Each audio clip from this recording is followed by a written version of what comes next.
ওমরে ফারুক ওনার কাছে আবু লুলু আল মাজুসি এক অগ্নি উপাসক এসে বিচার দিল, ইয়া ওমর আল ফারুক, আমার মনিবের নাম হচ্ছে মুগীরা ইবনে শুবা, সে প্রতিদিন 4 দিরহাম করে আমার কাছে চার্জ করে। এত টাকা চার্জ করে কেন?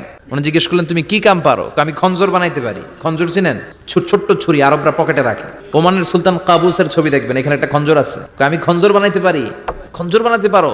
মদিনায় তো কেউ বানাতে পারে না, তুমি খঞ্জর বানাইতে পারো? তুমি তো অনেক টাকার মানুষ মিয়া, তোমার মনিব তো অল্প টাকায় চার্জ করছে, এটা দিতেই হবে। আবু লুলু কয়, ওমর তুমি সবার জন্য এত নরম, আমার জন্য গরম, তোমার আমি বুঝাবো। সে বাড়িতে যে একটা খঞ্জর বানালো, মাকবাদাতুহু ফি ওয়াসাতিহি, যে খঞ্জরের হ্যান্ডেল হচ্ছে মাঝখানে, দুই দিকে ধারালো ছুরি।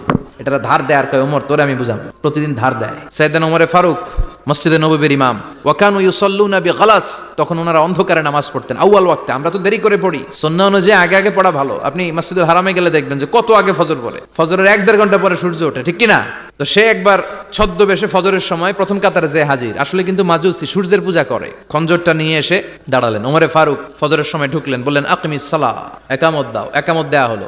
ওমরে ফারুক আল্লাহু আকবার বলে অন্ধকারে ফজরের সালাত শুরু করলেন। প্রথম রাকাত যখন পড়ে ফেললেন, রুকুতে যাবে, ইন দা মিন টাইম সে খঞ্জর বের করে ওমরে ফারুককে 3টা স্টেবিং করেছে। একটা নাভিতে মারার সাথে সাথে নাভিটা কেটে গেল, আর একটা এই পাশে পাজরে, আর একটা পেটের মাঝখানে, পেটও কেটে গেল। ওমরে ফারুক বললেন, কাতালানি আল কালব, এক কুকুর আমারে মেরে ফেলেছে। ওমরে ফারুককে পিছনে নিয়ে যাওয়া হলো। আব্দুর রহমান ইবনে আউফকে টেনে ইমামতির জায়গায় নেওয়া হলো। আর সে কাতারের মাঝখান দিয়ে খঞ্জর ঘুরাতে ঘুরাতে আগাতে লাগলো। ওর খঞ্জরের আঘাতে 7 থেকে 8 জন সাহাবী স্পট ডেথ, জায়গায় শেষ। ওমরে ফারুক বেহুশ।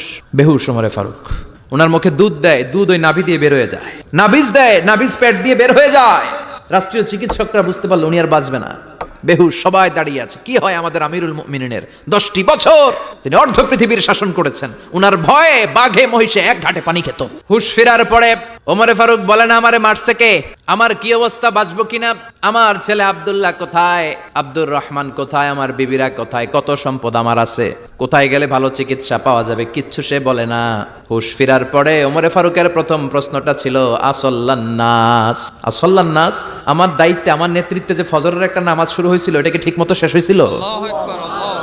আসল্লান্নাস, মানুষের নামাজটা পড়ছিল, 1 রাকাতের দায়িত্ব পালন করতে পেরেছে, এরপর হুশ নাই। বাকি 1 রাকাতের কি হয়েছে? মুসল্লিদের কি হয়েছে? সালাতটা ওয়াক্ত মতো হয়েছে কিনা? আসল্লান্নাস, এটা ছিল ওমরে ফারুকের প্রশ্ন। সুবহানাল্লাহ কইবেন না? তাহলে এই সালাতের গুরুত্ব আছে না নাই?